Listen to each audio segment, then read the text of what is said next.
alam semesta ini, segala sesuatu bekerja berdasarkan hukum. Ya, ingat, berdasarkan hukum. Jangan menyalahi hukum. Saya berikan contoh. Benda yang jatuh dari langit, itu pasti yang dilepaskan dari atas, pasti jatuhnya ke bawah. Nggak ada jatuh ke atas. Dan itu hukum. Hukum gravitasi. Nah, kalau orang melanggar hukum gravitasi, dia mencoba loncat dari lantai kedua, dia pasti hancur. Sekalipun dia pendeta, sekalipun dia pengkhotbah, sekalipun dia penjahat. Sama, hukum itu berlaku umum.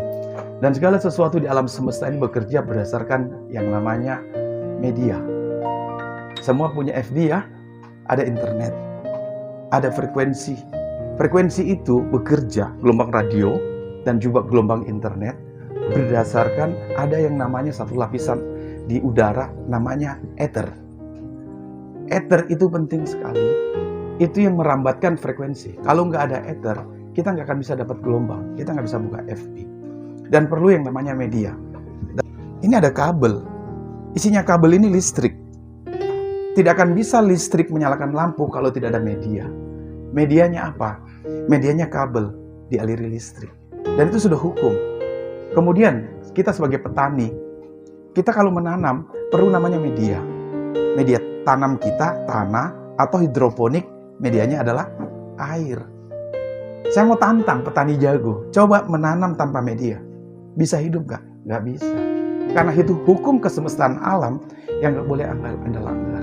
Begitu juga untuk ke sorga, untuk ketemu Tuhan, masuk di sorga, ada medianya. Medianya siapa? Yesus berkata, akulah jalan, akulah kebenaran, akulah kehidupan. Jadi kita tidak bisa berkata, saya kan baik Pak dibandingkan pendeta sana, dibandingkan Bapak sana. Saya nggak ke gereja Pak, tapi saya baik. Tidak bisa. Petani hebat pun, Anda punya kualitas bibit unggul sekalipun, kalau Anda tidak pakai media, nol. Ngerti? Saya Pak orang percaya. Saya ini percaya Pak. Kita perlu percaya, ya mediamu mana? Karena itu dalam Ibrani 10 ayat 25 dikatakan, janganlah membiasakan diri, menjauhkan diri dari perkumpulan bersama, seperti yang dibiasakan oleh banyak orang. Why? Kenapa? Itu media. Anda bisa percaya, kalau Anda tidak ada media, Anda punya listrik. Kalau tidak ada media, Anda yang ke-strom. Lalu sifat dalam semesta ada yang namanya mirroring. Mirroring itu pemantulan. Di mobil banyak pakai pemantulan, kamera pakai pemantulan namanya kaca. Mirroring juga itu disebut kalau dalam suara echo, bergema, memantulkan. Apa yang Anda ucapkan itu dipantulkan kepadamu. Makanya Yesus berkata, hidup mati dikuasai lidah. Makanya jangan sembarang talk, jangan kau pau-pau. Karena apa yang kita katakan kembali ke kita kok. Kalau nggak percaya, hukum itu berlaku. Coba masuk di hutan, ada gema. Hoi, dia akan menjawab, hoi. Beko-beko, dia akan menjawab, beko-beko. Montamako, dia akan jawab, montamako. Jadi tadi ketika Alex tadi kepala rumah tangga bersaksi, saya senyum-senyum. Rupanya saya sudah tahu, tapi saya ingin ingatkan. Ada hukum namanya hukum pantulan. Dia bertanya sama Tuhan, Tuhan di manakah kau? Itu memantul. Tuhan berkata, Alex, di mana kau? Saya sudah berbuat banyak. Saya juga sudah berbuat banyak. Apa yang kau buat, Alex? Ukuran kita bukan itu yang dipakai Tuhan. Kita pakai ukuran Tuhan. The measure of God. Ukuran Tuhan. Kalau menurut ukuran saya sudah baik. Tapi kalau ukuran Tuhan, saya belum full. Makanya Tuhan sampai sekarang bilang, kerjakanlah keselamatanmu dengan takut dan gentar. Never ending. Nggak pernah berakhir. Karena kita belum penuh. Tapi kita sudah merasa penuh. Makanya pemimpin pujian, khususnya maaf ya di kalangan gereja Pantekosta, baru nyanyi 2-3 lagu langsung berdoa. Tuhan, kami sudah banyak memuji dan membesarkan namamu. Pret. Baru 2-3 lagu, fals lagi, tidak kompak, bilang sudah banyak memuji. Kita belum apa-apa. Belum sempat melakukan apa-apa. Sehingga kita bisa mau berkata, aku beri yang terbaik. Walaupun kita memberikan nyawa kita, belum cukup. Saya percaya, saya berhadapan dengan orang-orang bijaksana. Bukan bijaksini, bijaksana. Bijaksana artinya orang yang bijak yang mau melangkah ke depan. Kalau bijaksini mundur namanya, ke sini.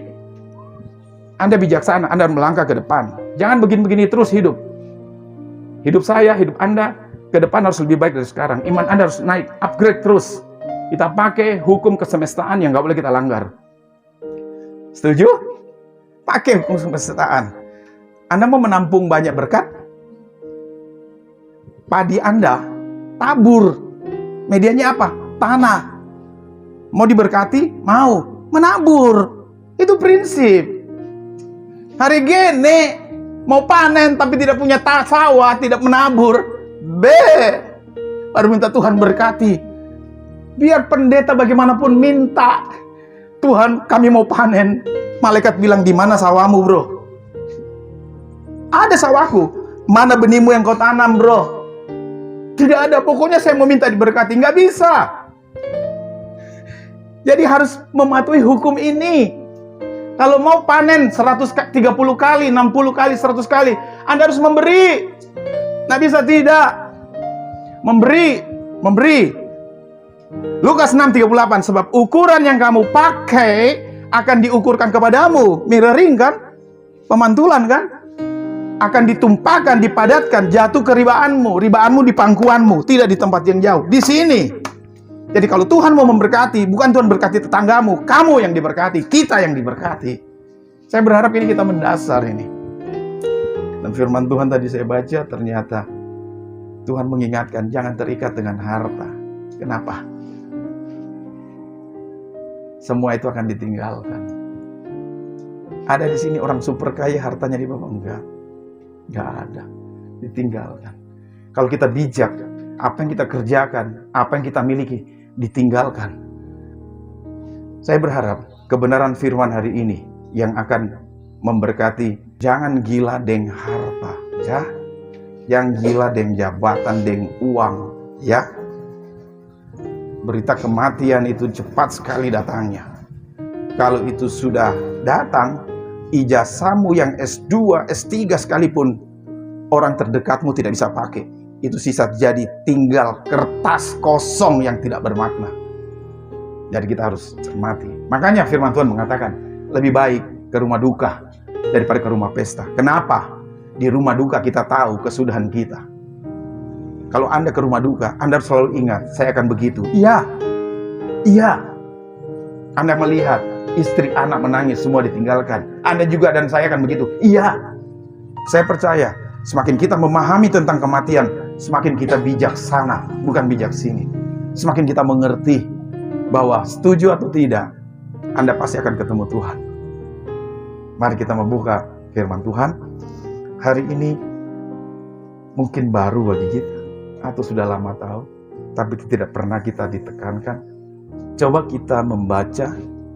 Saya suka ini Mazmur ini, sehingga saya punya channel YouTube khusus baca kitab Mazmur. Jadi kalau diputar sambil tidur malam enak sekali. Mazmur 112 ayat 1 dan seterusnya saya baca. Haleluya. Dibuka dengan kata haleluya. Anda jangan alergi ya kalau bilang haleluya ya. Saya dengar teman saya, dia diprotes karena dia majelis.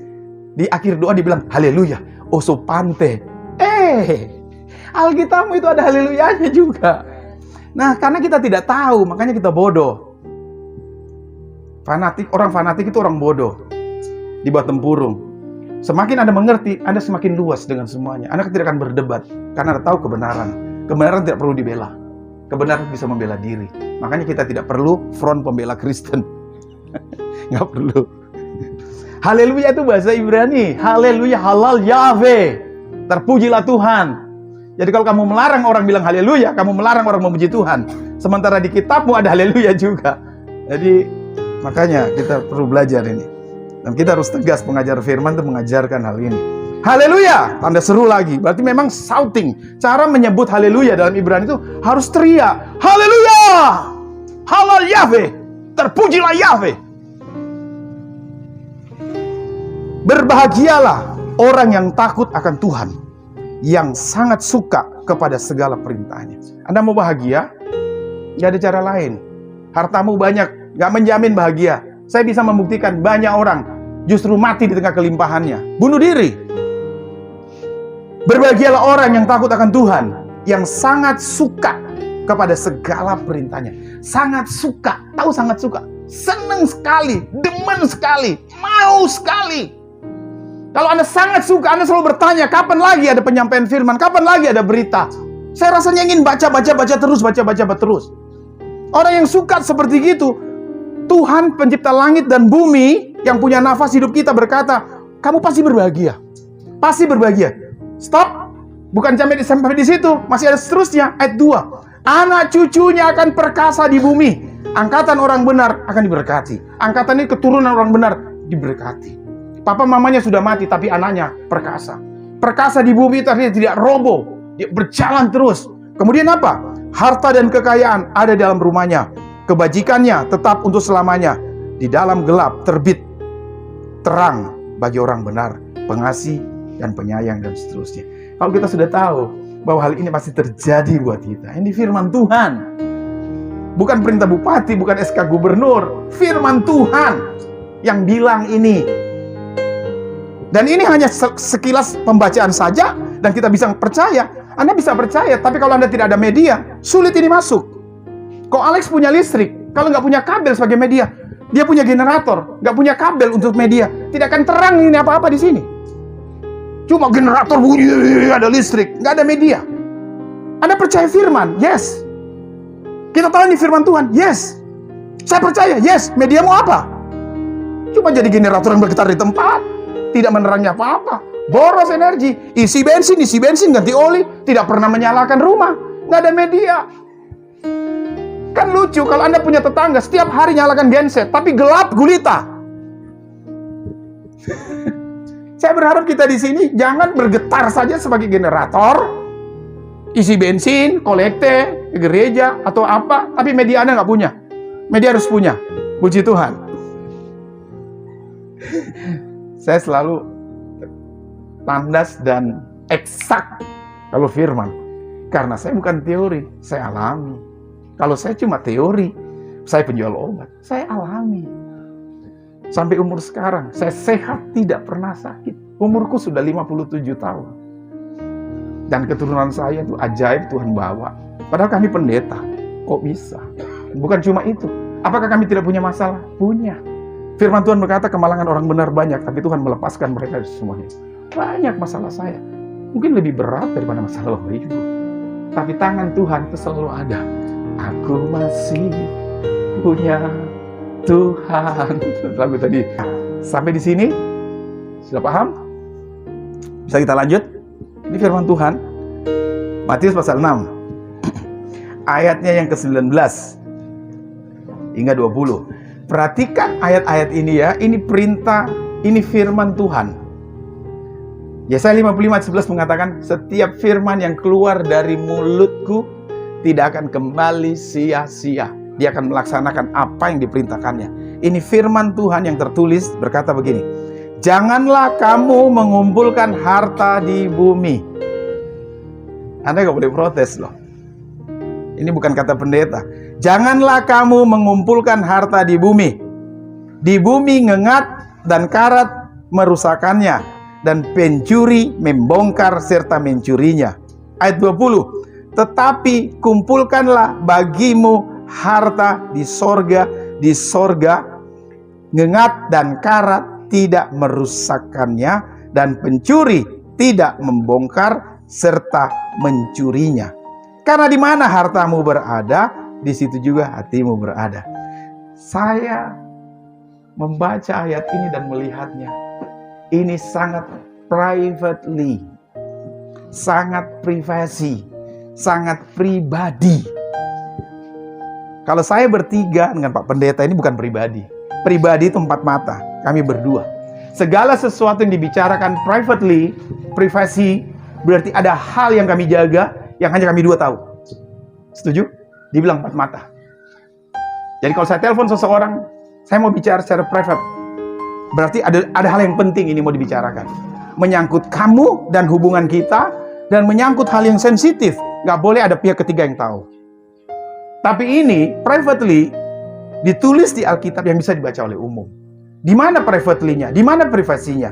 Coba ayat 19. Janganlah kamu mengumpulkan harta di bumi, perhatikan, di bumi, dan karat ngengat merusaknya. Tetapi kumpulkanlah bagimu.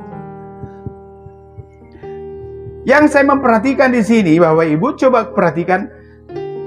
Tuhan bicara secara pribadi ini kepada kita. Kamu secara personal, secara seorang. Saya seperti ngomong sama Ko Alex, janganlah kamu, ya, siapa?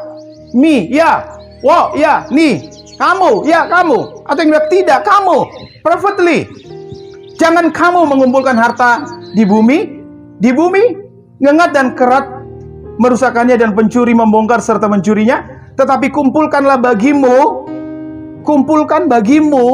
bagi dirimu sendiri. Tuhan tahu manusia itu egois. Kalau kerja untuk dirinya sendiri, iya. Tetapi kumpulkanlah bagimu harta di sorga.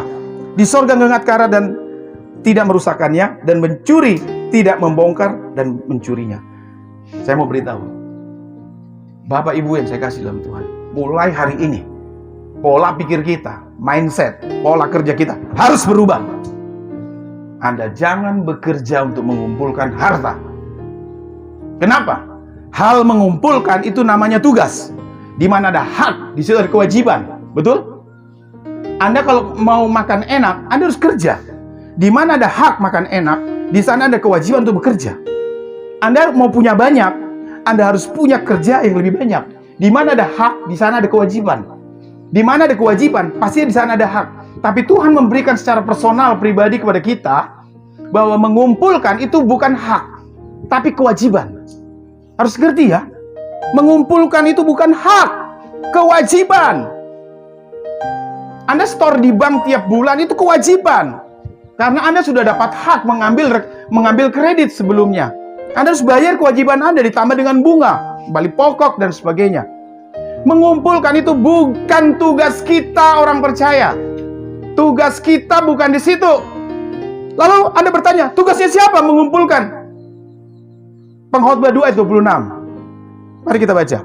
Pengkhotbah 2 ayat 26. Pengkhotbah 2 ayat 26. Karena kepada orang yang dikenannya, ia mengaruniakan hikmat, pengetahuan, dan kesukaan.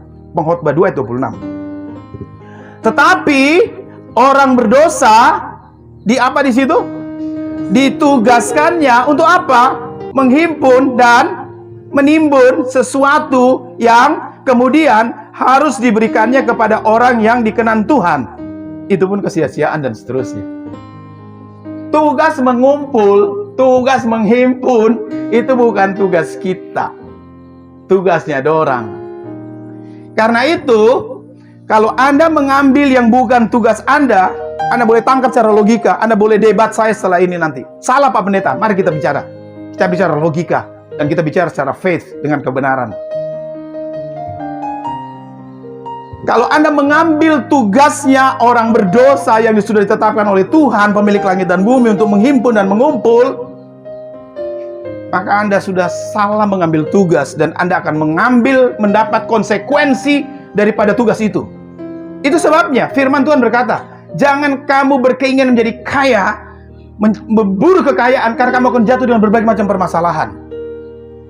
Orang yang tugasnya mengumpul, saya percaya berita ini hanya bisa akan tertarik orang-orang yang mempunyai wawasan bagus ya. Karena selama ini kalau kita dengar khotbah, mungkin ya hanya sekedar pengisi acara 30 menit, sesudah itu makan minum paling penting. Tapi di sini belajar paling penting. Anda pasti cerdas.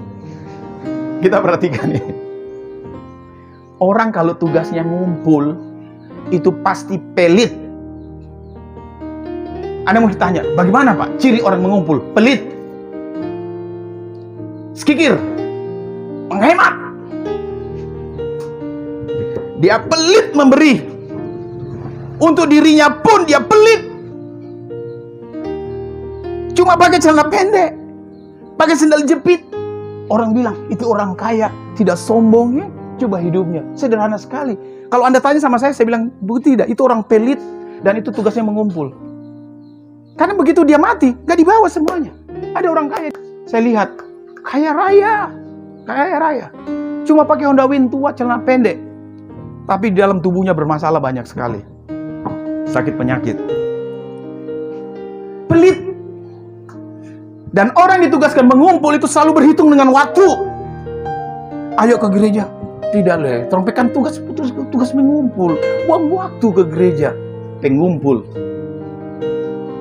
Anda ngerti ini? Tugasnya cuma mengumpul.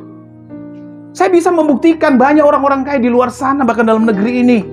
Kaya secara harta. Mereka tidak nikmati kebendaannya sama sekali. Saya punya seorang, ya kalau dibilang teman dari teman saya nggak dekat dengan dia. Dia kalau ke Palu nggak mau pakai sopir. Dia nyetir sendiri. Sudah sakit-sakit bagian dalam tubuhnya, teman saya beritahu ke dia. Karena yang berteman akrab teman saya. Saya tidak kenal sama orang ini. Apa dia kenal tapi saya tidak akrab. Dia bilang, Fik, saya sudah beritahu dia. Coba berobat, coba pakai sopir. Dia bilang tidak, bayar lagi, bla bla bla bla bla. Akhirnya satu ketika mati, tidak ada istri, tidak ada anak. Anda tahu rumahnya sekarang jadi rebutan keponakan-keponakannya. Coba kalau dia pakai biaya obat dia ganti sopir, dia pasti sehat sampai sekarang. Karena memang tugasnya cuma mengumpul, makanya seperti itu. Tugasnya mengumpul. Saya berharap jemaat Tuhan yang hadir di tempat ini, bahkan keluarga Yohanes Toreo, tugas kita bukan mengumpul. Pantas Yesus berkata, Matius 6 ayat 33, carilah dahulu kerajaan sorga dan kebenarannya, maka semuanya yang dikumpulkan orang sana akan ditambahkan kepadamu. Mazmur 127, ia memberkati orang yang dikasihnya pada waktu tidur. Sia-sia kamu membangun rumah jika bukan Tuhan yang membangunnya. Sia-sia kamu mengawal kota jika bukan Tuhan yang mengawalnya. Sia-sia kamu bangun pagi-pagi mencari roti kalau bukan Tuhan memberinya. Tuhan akan memberi pada yang mencintainya pada waktu tidur. Saya akan segera close ini. Lalu tugas kita sebagai orang percaya apa? Cuma dua. Menggunakan hak dan menyalurkan. Ngerti Bapak Ibu? Menggunakan dan menyalurkan. Pak Pendeta jangan sembarangan ngomong. Mari kita bicara secara logika. Dan kita bicara secara faith, kebenaran. Di mana ayatnya? Matius Amsal pasal 3 ayat yang ke-6. Muliakanlah Tuhan dengan hartamu. Gunakan itu. Karena kamu bukan pengumpul. Di mana lagi ayatnya, Pak Pendeta? Anda bisa membuka di dalam kitab Amsal 11 ayat 24. Ada yang menyebar harta tetapi bertambah kaya. Ada yang menghemat secara luar biasa namun selalu berkekurangan. Ya memang kan ditugaskan cuma mengumpul. Tugas kita orang percaya menggunakan dan menyalurkan. Nanti keluarga kita nanti ini Ibu Bira akan ke Mata sama Ko Alex ke sana. Gunakan semua talenta, fasilitas yang Tuhan berikan. Jangan berpikir untuk mengumpul. Kecuali kalau kita mau bangun rumah, kita simpan-simpan uang. Itu bukan mengumpul namanya. Anda mempersiapkan untuk membangun rumah. Karena tugas mengumpul, saya sudah beritahu ciri-cirinya tadi itu, pelitnya bukan main. Sama dirinya pun dia berhitung. Makan setiap hari cuma super mie. Untuk apa? Menghemat. Ada orang kaya di negeri ini. Kalau ke Palu, itu mesti nginap di penginapan yang pada waktu itu 25.000 satu malam. Sopirnya sampai ngomong ke saya. Dia bilang, Pak Pendeta, saya saja mau cari buka kamar yang 100.000. Waktu itu masih harga kamar di Palu seperti itu. Menyamuk, tapi saya malu. Sampai bos aja yang 25.000. Baru air itu cuma minta-minta sama keluarganya orang yang ada di Palu. Bisa dia beli aqua. Kenapa? Tugasnya cuma mengumpul. Dan sekarang keadaannya bagaimana? Ini fakta loh. Jangan mengulangi kalau sudah ada bukti. Duduk, turang bidali, bisa, hartamu banyak, iya benar memang Tuhan, cuma mengumpul, beli baju tidak bisa. Jangan bodoh, saya memberitahu ini dengan kasih Tuhan. Kita bicara fakta. Sebagai seorang pendeta, saya suka bicarakan fakta, firman, fakta, logika, harus sinkron. Kita nggak bicara sorga. Kita bicara realita di bumi ini. Tugas kita sebagai orang percaya menggunakan hak. Kalau Anda punya hak dengan waktu yang ada, pakai untuk Tuhan. punya kendaraan, punya jabatan, punya fasilitas, pakai untuk Tuhan. Karena ada masanya nanti. Hakmu diberhentikan. Hak apa Pak? Hak hidup. Orang masih punya hak hidup ini. Tapi kalau Tuhan bilang, semua cabut hak hidupnya brur ini. Pasti peti yang datang. Sudah kalau peti isinya ikan, peti kosong. Siapa yang isi? Yang putus hak hidup. Saya berharap kita sadar ini.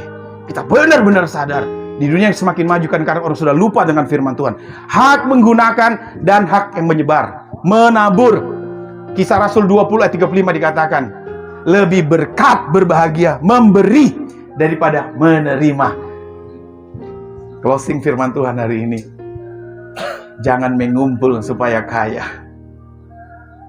Akan ada perbedaan ya. Mengumpul untuk persiapan membangun rumah pasti beda. Persiapan untuk pendidikan anak itu berbeda. Mengumpul untuk berpikir kaya. Firman Tuhan saya sudah baca ayat-ayat tadi. Jangan pelit, jangan pelit. Pelit waktumu, pelit hartamu, pelit semuanya. Kalau itu terjadi padamu, pelit waktu, pelit harta, pelit ilmu, pelit. Tugasmu mengumpul. Orang yang punya tugas mengumpul itu pasti tidak bahagia. Firman Tuhan yang bilang. Memberkati, gunakan hartamu, gunakan sebaik-baiknya, gunakan. Nanti kalau kita diberkati, punya rumah baru, pakai untuk Tuhan, punya uang, pakai untuk Tuhan, punya jabatan, pakai untuk Tuhan, punya talenta, pakai untuk Tuhan. Kepala rumah tangga, ini anak saya kok Alex, punya kemampuan ini, pakai untuk Tuhan, pakai untuk Tuhan, pakai untuk Tuhan, semua pakai untuk Tuhan. Karena kita bukan pengumpul, kita adalah pengguna dan penyalur berkat. Tuhan memberkati kita. Terima kasih Bapak di surga. Terima kasih Tuhan, Engkau sangat baik buat kami. Kami telah mendengarkan firman-Mu bahwa kami jangan pelit. Kami harus menabur untuk orang-orang Tuhan. Terima kasih Tuhan buat hamba-Mu yang telah memberitakan berkat firman pada sore hari ini. Kami semua rata-rata diberkati, sangat diberkati. Terima kasih Bapa di sorga, terima kasih Tuhan, ini doa kami. Haleluya, amin.